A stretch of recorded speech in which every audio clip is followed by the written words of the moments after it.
Pemirsa, geram dengan maraknya pungutan dan parkir liar di Kota Bandung, Wali Kota Bandung Muhammad Farhan turun ke jalan, tertibkan langsung praktik tersebut. Penertiban dilakukan untuk menciptakan rasa aman bagi wisatawan.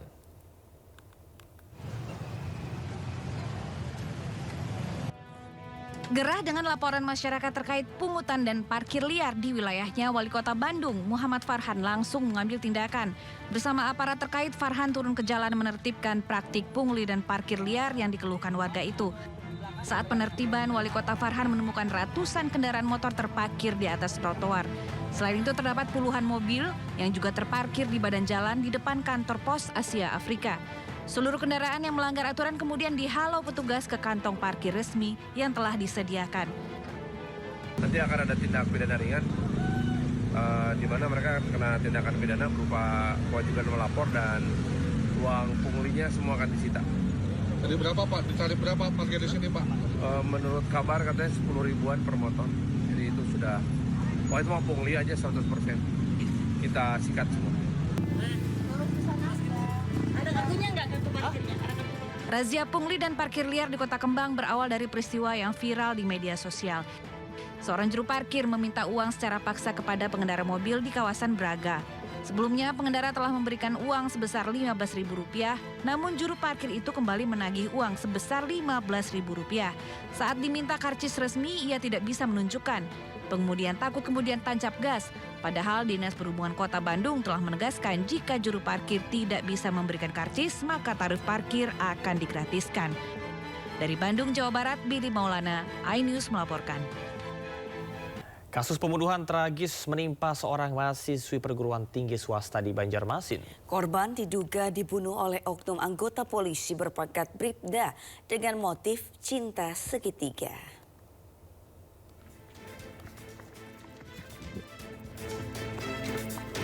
Tak sampai 24 jam sejak jasad korban ditemukan, Satreskrim Banjarmasin bersama tim gabungan menangkap pelaku. Terduga merupakan oknum anggota Polri berpangkat Bribda yang bertugas di Satuan Samapta Polres Banjarbaru. Peristiwa tragis ini terjadi pada Rabu dini hari di kawasan Jalan Ahmad Yani kilometer 15. Kasus diduga bermotif cinta segitiga. Pelaku dan korban yang berada di dalam mobil terlibat cekcok. Setelah korban berniat membongkar hubungan gelap mereka kepada calon istri pelaku, pelaku panik dan menganiaya korban hingga tewas. Jasad korban dibawa ke Banjarmasin dan dibuang ke saluran drainase kawasan kampus Sekolah Tinggi Ilmu Hukum Sultan Adam. Maka ada kata-kata daripada korban yang membuat tersangka emosi, yaitu akan melapor kepada calon istrinya tersangka. Tersangka panik sehingga melakukan kegiatan pembunuhan tersebut. Selain menangkap pelaku, polisi juga menyita barang bukti berupa ponsel korban, dompet, serta kendaraan yang digunakan pelaku. Dari Banjarmasin, Kalimantan Selatan, Suhardian, iNews melaporkan. Polri mengungkap kasus tindak pidana perdagangan orang atau TPPO yang menimpa 9 warga negara Indonesia di Kamboja. Para korban tergiur iming-iming gaji besar namun justru dipaksa bekerja sebagai admin judi online atau scammer. Kepolisian menyebut 9 WNI direkrut melalui tawaran pekerjaan sebagai operator komputer dengan janji penghasilan Rp9 juta per bulan. Setelah tiba di Kamboja, para korban dipaksa bekerja sebagai admin penipuan online dan judi daring serta menderita tekanan dan kekerasan. Polri berkoordinasi dengan kementerian terkait dan otoritas setempat untuk menyelamatkan dan memulangkan para korban ke Indonesia. 9 korban terdiri dari 6 laki-laki dan 3 perempuan dan salah satu korban tengah mengandung 6 bulan. Hingga kini kasus masih terus didalami untuk menelusuri jaringan perekrut dan pelaku TPPO. Polri mengimbau masyarakat agar tidak mudah tergiur tawaran kerja di luar negeri dengan gaji yang tidak masuk akal dan selalu memastikan prosedur penempatan kerja resmi. Dari hasil koordinasi dan penyelidikan ditemukan 9 korban yang diantaranya 3 orang perempuan dan 6 orang laki-laki yang berasal dari wilayah Jawa Barat, Jakarta, Sumatera Utara, dan Sulawesi Utara. Pada saat kami temukan, ke-9 orang tersebut telah berhasil lari dan menyelamatkan diri dari lokasi-lokasi mereka bekerja. Bahwa korban melarikan diri dari tempat bekerjanya masing-masing karena selalu mendapatkan perlakuan kekerasan, baik fisik maupun psikis, di tempat mereka bekerja. Ini merupakan proses pemulangan tercepat. Hanya dalam waktu kurang dari 1 bulan sudah kembali ke tanah, dan kami sebagai Presiden KSPSI dan juga Presiden Konfederasi Buruh Asia Tenggara mengucapkan terima kasih yang sangat luar biasa terhadap kinerja Deks Ketenagakerjaan Polri Badasi yang sungguh-sungguh menunjukkan keberpihakan negara, bahwa negara hadir untuk membantu warganya. Jadi ini merupakan juga sebuah peringatan.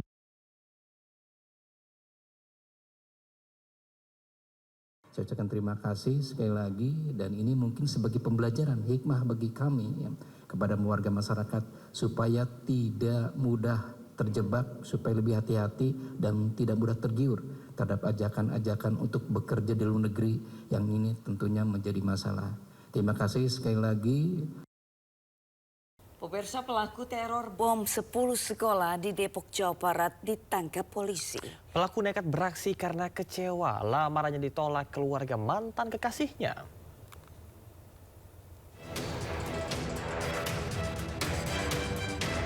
Polisi menangkap pelaku teror bom di 10 sekolah di Depok, Jawa Barat.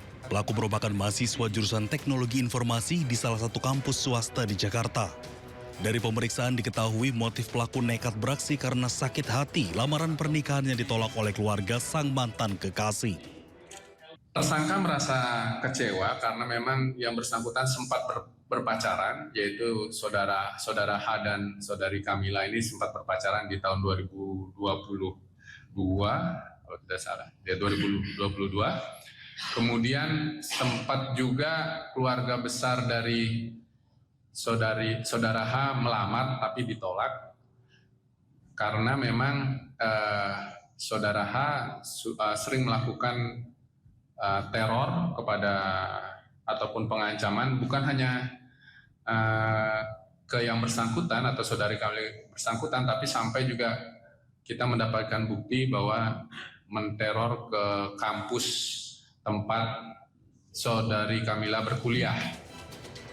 Sebelumnya pada 23 Desember lalu, sebuah pesan berantai dikirim lewat email atas nama Kamila Hamdi. Dalam pesan tersebut, pelaku teror mengancam akan meledakkan bom di sejumlah sekolah di Depok. Dari Depok, Jawa Barat, Iung Rizky, iNews melaporkan.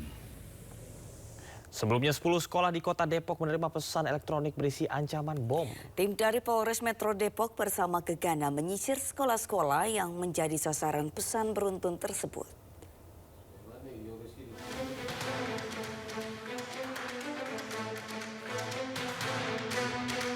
Personel Polres Metro Depok bersama Gegana Brimob menyisir sejumlah sekolah yang menjadi sasaran teror bom lewat pesan berantai. Salah satunya SMA Ar-Rahman Depok. Satu persatu ruangan diperiksa dengan menggunakan metal detektor. Pesan berantai dikirim lewat email atas nama Kamila Hamdi. Dalam pesan tersebut, pelaku teror mengancam akan meledakkan bom di sejumlah sekolah di Depok. Pengirim email mengaku memiliki motif pribadi, yaitu kebencian terhadap dunia pendidikan di Depok, serta ketidakpuasan terhadap penanganan laporan kepolisian yang pernah dia buat. Tim Gegana Brimob turut diterjunkan untuk melakukan penyisiran secara menyeluruh guna memastikan tidak ada bahan peledak di lokasi sekolah.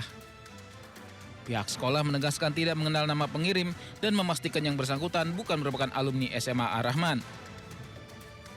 Kalau bahasa ancamannya sih itu dia meluapkan kecewaannya segala macam ya, masalahnya kayaknya pribadi, tapi itu mengaitkan dengan dendam ke sekolah-sekolah gitu, mengancam teror bom dan sebagainya. Itu sih yang saya masih nggak masuk akal sebetulnya. Iya, emailnya situ ada namanya kok, nanti keterangannya ada namanya, nggak salah, namanya mengatasnamakan pribadi ya, atas tuh universitas alumni juga, salah satu kampus, terus alumni juga di salah satu sekolah SMA di Depok. Sementara itu, Kasih Humas Polres Metro Depok AKP Made Budi menjelaskan ada sekira 10 sekolah yang mendapat ancaman teror. Setelah menerima informasi tersebut dari Polres Metro Depok, khususnya pihak Reskrim, melakukan pengecekan, melakukan penyelidikan terhadap ancaman teror tersebut dan sudah dilakukan pengecekan oleh tim Jibom ataupun tim Gegana dari Kelapa II. Namun dari 10 sekolah yang diancam oleh terduga pelaku, 6 sekolah sudah kami lakukan pengecekan dan sisanya 4 sekolah lainnya masih dalam proses. Polisi sudah memeriksa alamat yang tertera di email dan masih mendalami apakah pengirim sesuai nama yang tertera atau seseorang mencuri identitas orang lain. Dari Depok, Jawa Barat, Iyung Rizky, iNews melaporkan. Libur Natal dan Tahun Baru, sejumlah petugas gabungan dari Dinas Perhubungan, Polisi, dan BNN melakukan razia kendaraan bus pariwisata di kawasan objek wisata Lembang, Kabupaten Bandung Barat. Masih bagus Pak, alur ban buat ininya. Satu persatu bus pariwisata dilakukan pemeriksaan kelayakan bus, mulai dari rem, ban, hingga surat administrasi. Dalam razia ini, petugas menemukan bus yang masih menggunakan klakson telolet. Petugas pun langsung mencabut klakson yang dinilai membuat bising pengguna jalan lain.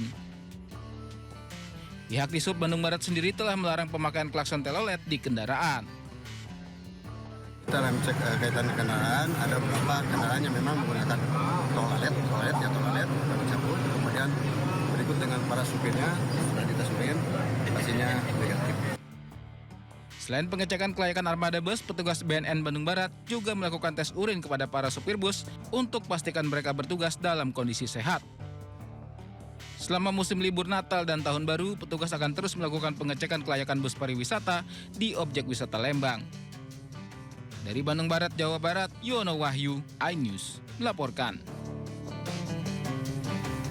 Ciptakan kondisi aman dan nyaman di musim libur Natal dan Tahun Baru. Polisi menggelar tes urin dan cek kesehatan bagi pengemudi bus antar kota antar provinsi di Terminal Bus Purabaya, Surabaya. Dalam tes urin tersebut ditemukan 2 pengemudi bus positif narkoba.